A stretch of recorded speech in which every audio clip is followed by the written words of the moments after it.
प्यारे दोस्तों, प्रणाम। मनुष्य के जीवन में जो सबसे इम्पोर्टेंट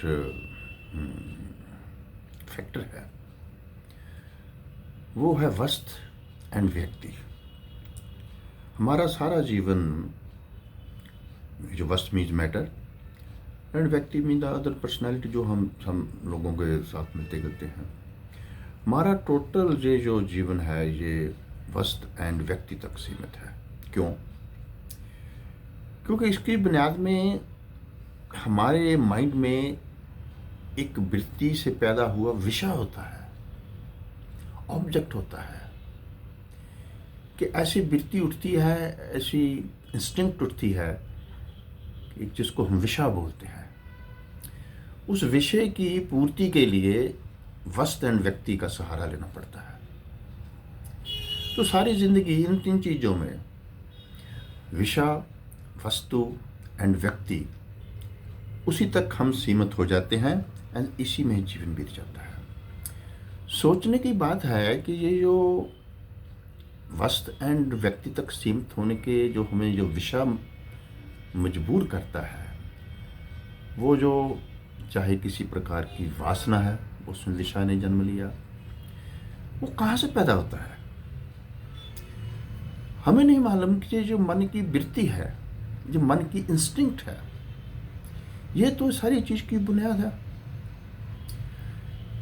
दोस्तों, मेरी ये अपनी समझ है जो आपके साथ में साझी कर रहा हूँ। ये जो इंस्टिंक्ट है, ये जो वृत्ति है, इसका स्टोर हाउस है हमारा अनकॉन्शियस माइंड। हमारे अनकॉन्शियस माइंड में हमारे तमाम जो पिछले जन्म हैं वो पड़े हैं। दो ही बातें हैं। एक जो हमारे पिछले जन्मों के कर्म हैं जो हमने हंडाए हैं।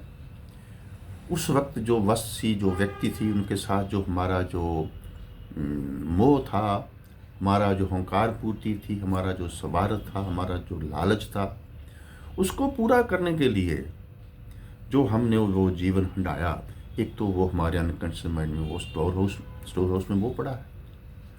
दूसरा जो हमारी कुछ जो विषय हैं, कुछ जो इंस्टिंक्ट हैं, जो वृत्तियां हैं, कुछ वासनाएं हैं, कुछ कामनाएं हैं जो पूरी नहीं हो सकी, उनको हमने रिप्रेस किया। अनफुलफिल्ड जो डिज़ायर सी, एक वो भी स्टोर हाउस में पड़ी है। उसकी जो वृत्ति उठती है मन में उठेगी एंड उसकी मैनिफेस्टेशन तो कॉन्शियस माइंड में होनी है ना। से जो वृत्ति है, जो इंस्टिंक्ट है, इनका संबंध हमारे अनकॉन्शियस माइंड से है। सो एक तो वो हो गया कि ये जो हमने भोग लिया वो हमारे इस जीवन का जो हमारा जो क्या बोलते हैं कर्मों का फल, उसका आधार बन जाता है। जो हमने पिछले जीवन में नहीं भोगा, उसको भोगने के लिए हमने ये जीवन लिया है। तो इसको फिर ये सिलसिला चल पड़ेगा।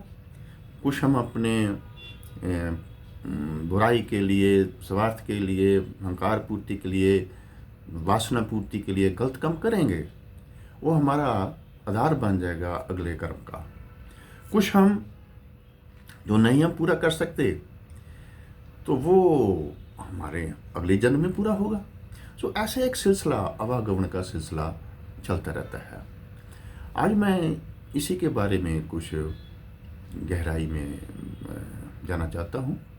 ये जो हमारा YouTube चैनल है अध्यात्म निकेतन, इसकी ये जो विषय, इंस्टिंक्ट या वृत्ति, वस्त एंड व्यक्ति, ये कैसे पार्ट प्ले करता है इस जीवन में, एंड कैसे हम जो कर्मों का फल भोगते हैं, कैसे हम नए कर्म क्रिएट करते हैं, इसकी डिटेल इस YouTube में देखना।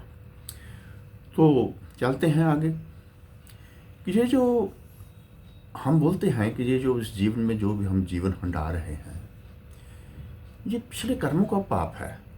उनके किए हुए बुरे कर्म, किसी के साथ हमने ज्यादती की, किसी को साथ हमने मारा, किसी को एक्सप्लॉइट किया, किसी को एक्सटॉर्शन की, अपने स्वार्थ के लिए, अपने लाज के लिए चोरी की, बुरे काम किए।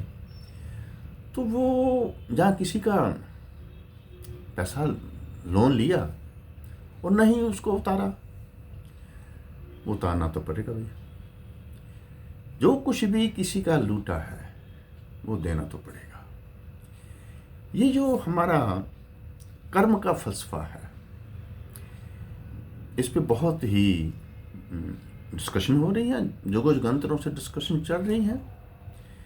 क्यों कि इन दोनों चीज़ों से ही पिछले जन्म के किए हुए कर्मों का फल हम बोलते हैं, और इस जन्म में जो हम कर्म कर रहे हैं उस वस्तु की प्राप्ति के लिए, व्यक्ति की प्राप्ति के लिए, व्यक्ति को जीतने के लिए, वो सारे का सारा आधार बन जाता है हमारे इस जीवन का और रीबर्थ का।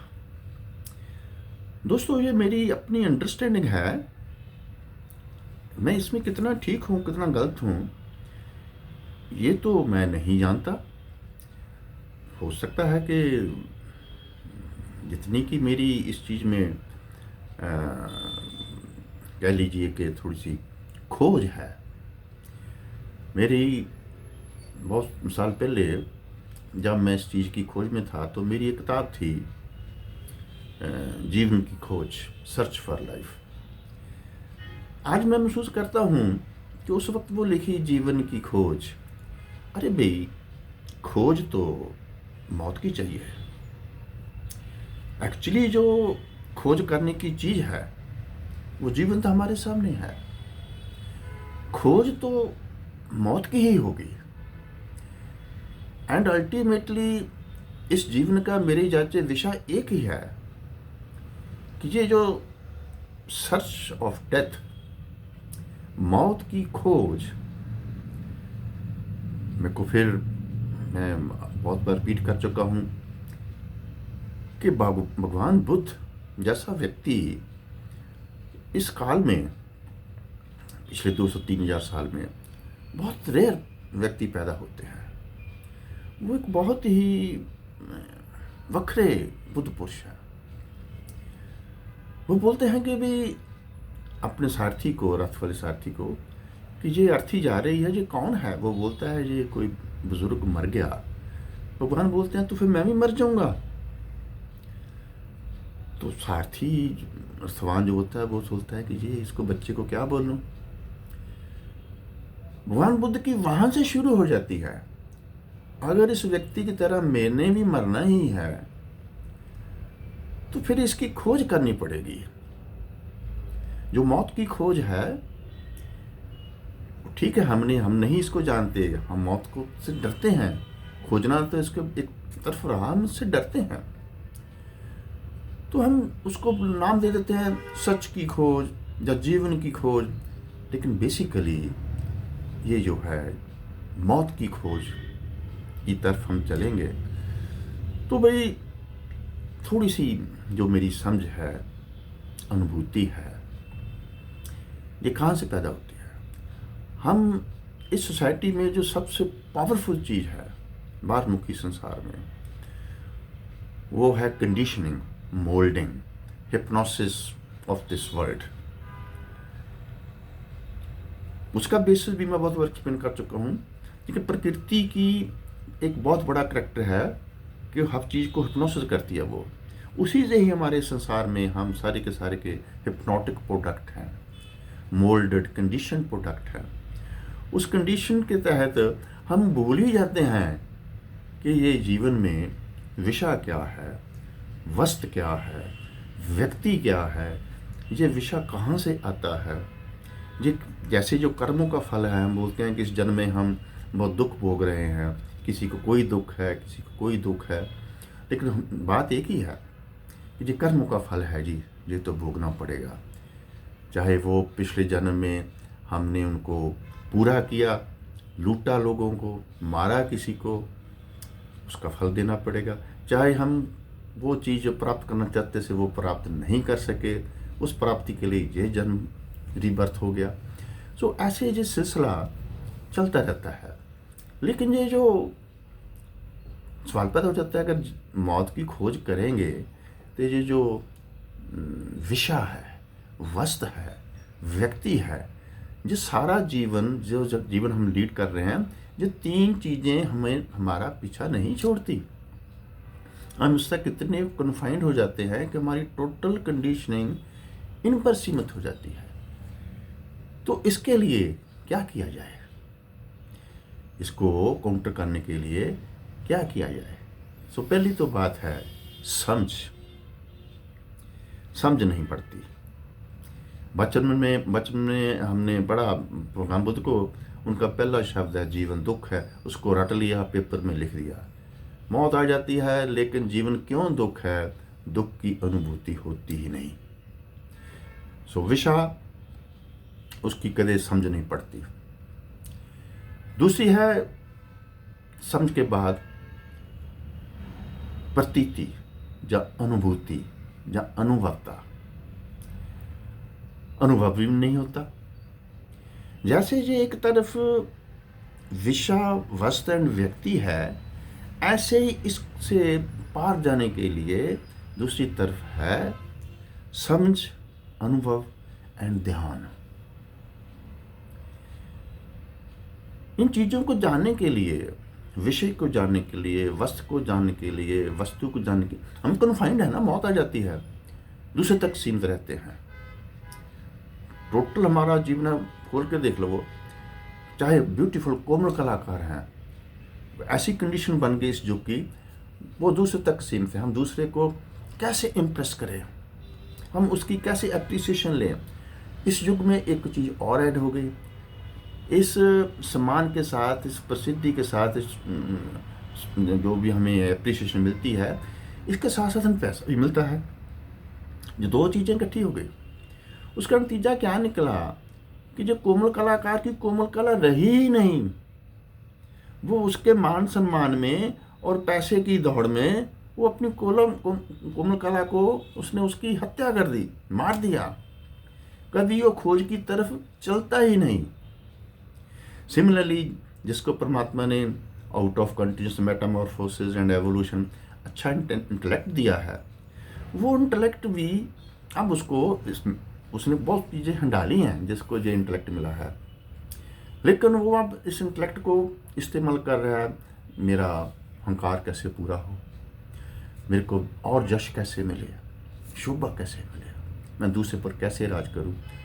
ये जो चीज़ें हैं, ये सारी की सारी जो टोटल फिनोमेना है, ये विषय का, वस्तु का एंड व्यक्ति तक सीमित होने का, इसको हम सिर्फ इसके जो अपोजिट है, समझ, अनुभव एंड ध्यान।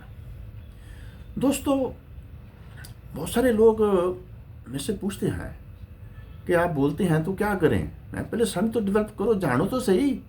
हम तो जानने की कोशिश भी नहीं करते।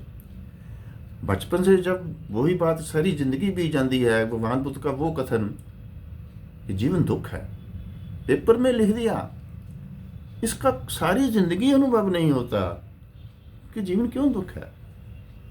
क्यों? ध्यान नहीं है। एंड इन 3 चीज़ों की, समझ, अनुभव एंड ध्यान, इन 3 चीज़ों की जो बेसिक की है वो है दृष्टा बन जाना, देखना। हमें देखना ही नहीं आता। सबसे जो गहरी हमारी जो भूल है कि हम किसी चीज़ को देखते ही नहीं। जैसे ये संसार, ये समाज, ये पॉलिटिकल सुपर स्ट्रक्चर, ये सोशल सिस्टम, ये कल्चरल ऑर्गेनाइजेशन, इकोनॉमिक ऑर्गेनाइजेशन हमें कंडीशन कर देती हैं, हम उसी में ही चले जाते हैं। सारी ज़िंदगी हम इसको खोजने की कोशिश नहीं करते, कैसे समझ डेवलप करें, चाहे इसको प्रतीत करें, महसूस करें, अनुभव करें। मेडिटेशन की तो बात ही छोड़ो। तो सबसे पहले मैं मानता हूँ कि ये जो भगवान बुद्ध जब बोलते हैं कि जीवन दुख है, इसका हल क्या है? योग। अनफॉर्चुनेटली ये योग उसकी दवा है जीवन से मुक्ति की, उसका सलूशन है। लेकिन इस जगत में, इस मॉडर्न एरा में ऐसे हमारे योगी आ गए जिन्होंने इस योग को एक दुख से मुक्ति पाने के लिए, इस एंगुश मुक्ति पाने के लिए, ध्यान में प्रवेश करने के लिए, समता बुद्धि योगारूढ़ होने की बजाय लेबल लगा दिया कि ये योग करोगे तो ये बीमारी ठीक हो जाएगी, ये करोगे तो ये बीमारी ठीक हो जाएगी। भूल ही गए कि मौत की भी खोज करनी है। हमने तो इस मॉडर्न हिप्नोसिस में योग को भी एक डिसिप्लिन बना दिया। कैसा बना दिया कि कैसे हम की शुगर ठीक हो जाएगी, कैसे हम की जॉइंट पेन्स ठीक हो जाएगी।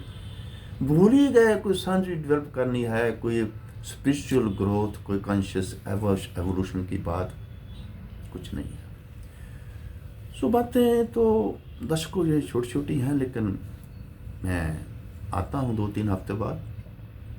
मेरा एम्फोसिस तो यही होता है कि किसी तरीके से भी ये मीडिया से बचो, प्रिंट मीडिया से बचो, टीवी से बचो, एंड ये जो हमारे पास ये जो आ गया है सोशल मीडिया, इसमें जो भी नेगेटिव है, राजनीति टोटल नेगेटिव है, उसको कम से कम देखो, समझ बढ़ाओ,